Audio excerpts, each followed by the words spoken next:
My name is Olivia. I'm a 37-year-old mom working part-time while raising two daughters. I live with my 10-year-old eldest daughter, my 8-year-old second daughter, and my husband Liam. I always thought our peaceful life would continue as we watch our daughters grow up. But then, something happened. After dinner, when the girls had gone to bed, Liam began to speak seriously while having a nightcap. Wait, Sophia is getting a divorce? Yeah, seems like she found out her husband has debt. That's tough. Sophia is Liam's sister. She got married about 6 years ago and has a 4-year-old kid. So she's going to be a single mom? Yeah, she's moving near us next month. Can you help her out? I immediately nodded my agreement. Divorce is hard enough, let alone raising a child alone. I know firsthand how challenging it is to raise kids. That's why I wanted to help. Let's support Sophia as a family. Liam was pleased that I agreed so readily. Little did I know what was coming. The next month, Sophia and her son Ethan moved into an apartment about a 5-minute walk from our house. On the day of the move, Liam and I invited Sophia and Ethan for a little housewarming. Our eldest daughter Emma and our second daughter Ava seemed to enjoy Ethan's company. It's been tough for you, Sophia. She gulped down her beer and said, Marriage is a nightmare. I regret it so much. If I hadn't gotten pregnant with Ethan, I'd never have married that irresponsible man. I held my tongue, considering she must be exhausted from the divorce. Come to think of it, Sophia was the type to say whatever was on her mind. I remember her candid nature. She told Liam, You're marrying someone this plain? During a family meeting. Well, at that time, my mother-in-law, Isabella, who was right next to me, scolded her harshly. Well, if you need anything, just tell us, Liam said, beaming at her. I'm lucky I moved near you. I was thinking of going back to Mom's, but she can be too much sometimes. Sophia and Liam's mother, Isabella, has a strained relationship, mostly because Isabella scolds her. If you need anything, call Olivia. Right, Olivia? Yes, just tell me, I replied, but I felt uneasy. I was going to become her personal assistant. I had a feeling like that. That premonition turned out to be true. The day after Sophia moved in, the doorbell rang while I was preparing dinner. Emma, can you get that? My eldest daughter, who was watching TV, opened the door. Mom, it's Sophia and Ethan. What? Could it be something urgent? As I walked to the door, Sophia blurted out, I'm broke right now. We came to have dinner. I can't prepare anything right away. I'm sorry.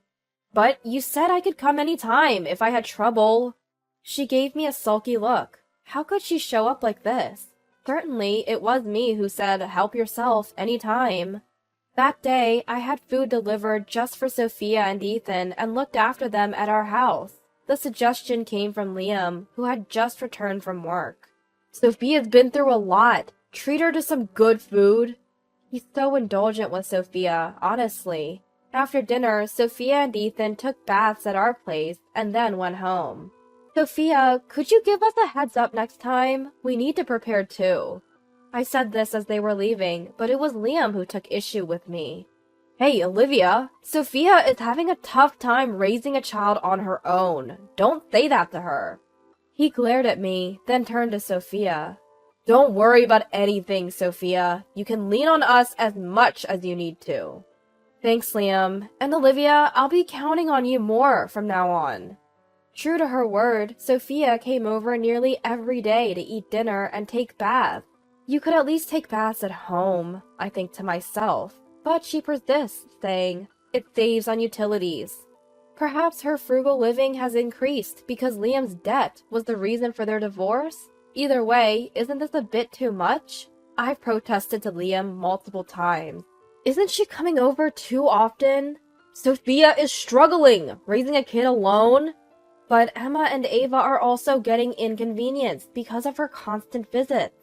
When she comes over, Sophia leaves Ethan with Emma and Ava and spends all her time watching TV in the living room.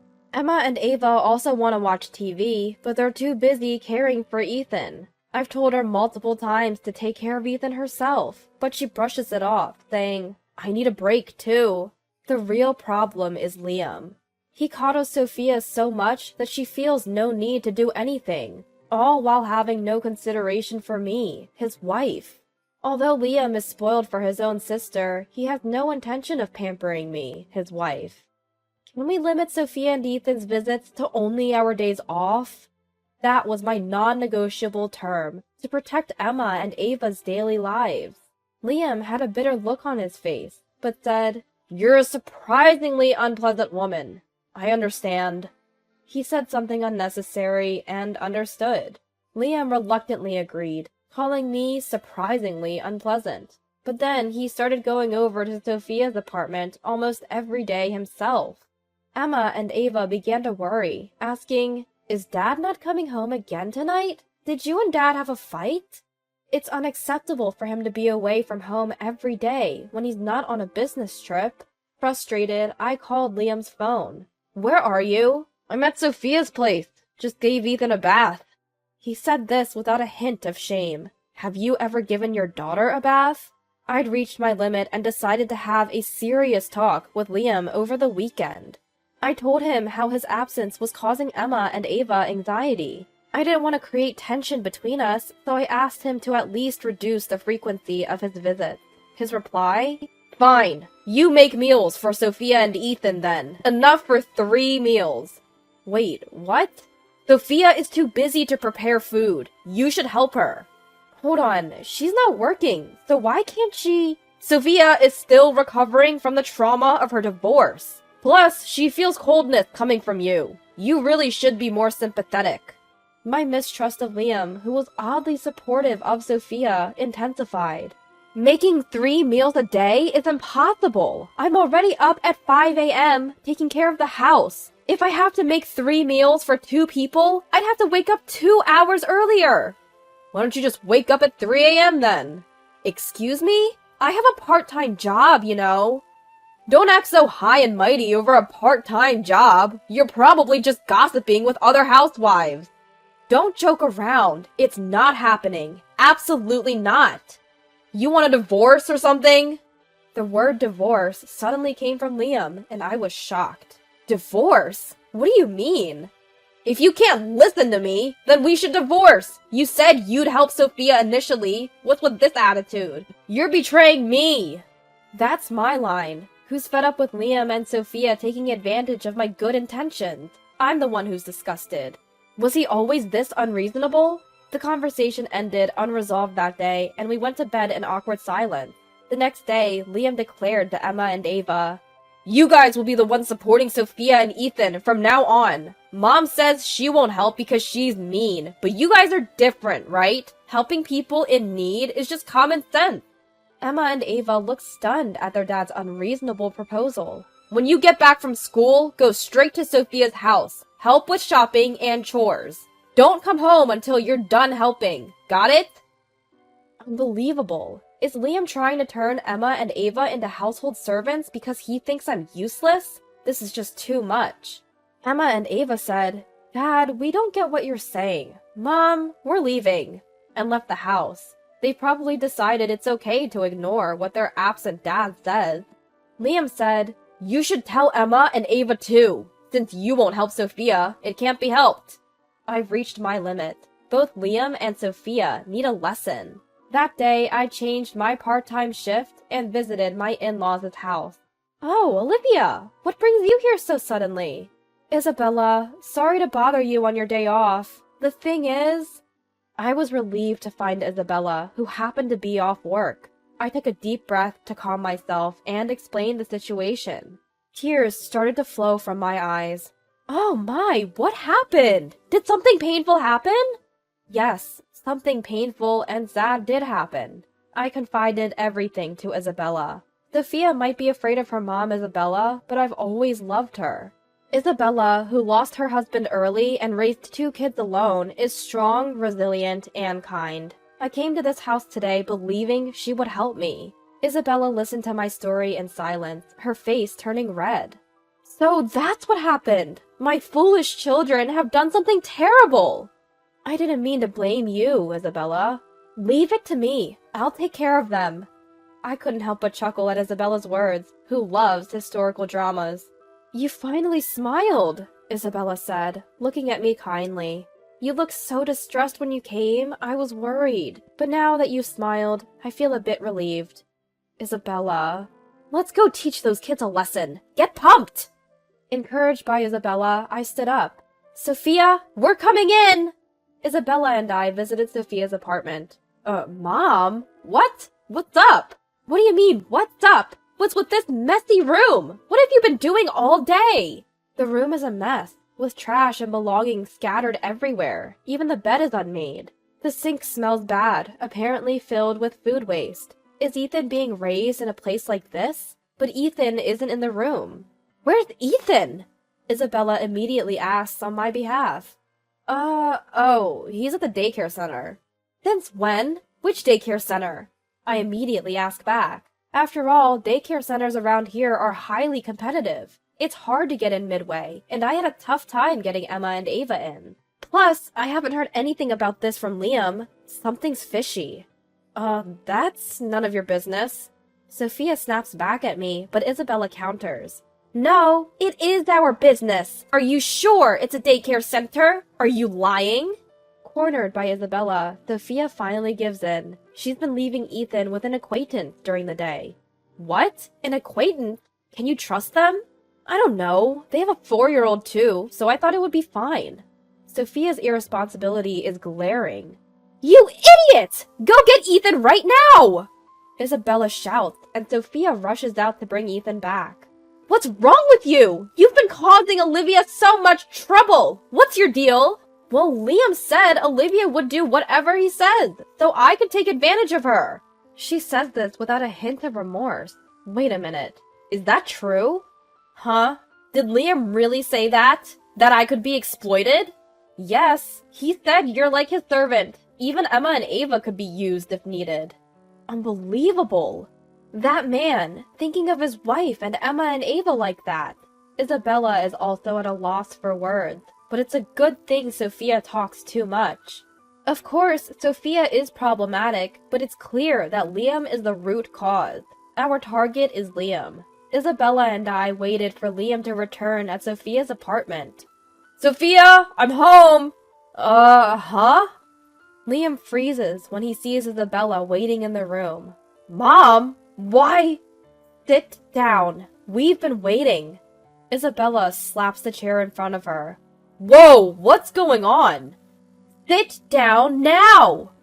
At Isabella's command, Liam straightens up.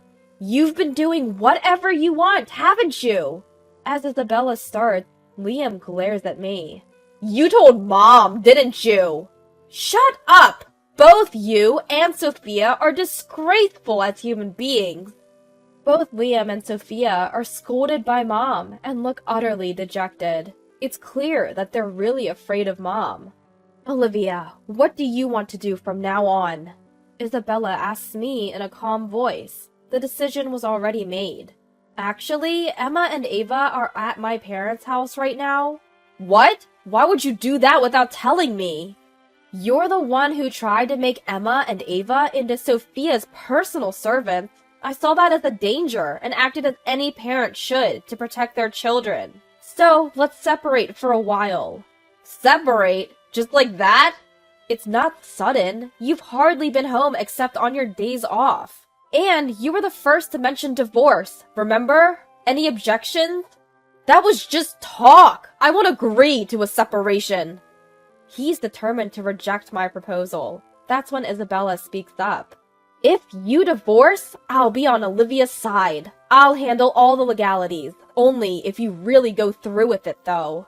Isabella explains the legal process of divorce, what to be cautious about in great detail. Yes, Isabella, who loves historical dramas, is an active lawyer. Even past 60, she's still practicing. It's clear why Sophia and Liam fear her. She's been a strong advocate for clients who are suffering from life's injustices. Whether it's her daughter or son, Isabella will stand for justice without compromise. I wonder how such selfish children came from someone as straightforward as her. I'm on Olivia's side. Justice will prevail. No, I'll make sure it prevails. I had no other response but to applaud Isabella. After that, Liam and I separated for 3 months and then divorced. I thought he'd refuse, but he agreed after Isabella talked to him. I don't know what they discussed, but from Liam's words, I don't want to make an enemy of Mom. I can imagine it was a tough conversation. Isabella later told me, "You don't want to make an enemy out of a lawyer." Liam probably realized he had no chance of winning if Isabella, a skilled lawyer, was on my side. Well, it was a clear win for Isabella. My last words to Liam were, "How does it feel to be overthrown by your servant?" Liam said nothing and just looked down. Had he been looking down on me all along? I never saw it that way, but you never know when someone's true nature will reveal itself. As for Sophia, she lost financial support from Isabella after the divorce. "There's government assistance, so you'll manage. Stop being spoiled. If you're broke, work and be a responsible mom." After hearing this from Isabella, Sophia seems to have changed her ways and is raising Ethan while working part-time. After the divorce, I switched from part-time to full-time employment. Part-time income wasn't enough to provide a decent life for Emma and Ava. I was offered to take a test for a full-time position at work and luckily passed. Maybe God gave me this chance because of the hardships I faced. I still keep in touch with Isabella even after the divorce. "Grandma, I got 100 on my test today." "Grandma, I drew a picture in art class. I'll hang it up for you." Emma and Ava love Isabella. Though we're not related by blood, I hope this relationship continues. Olivia, please continue to be friends. Isabella, welcome. After all, Isabella and I have become very close. I'll strive to be a strong and resilient mom like her. Inspired by Isabella's lively interactions with Emma and Ava, I vowed to give my all in the life ahead of me.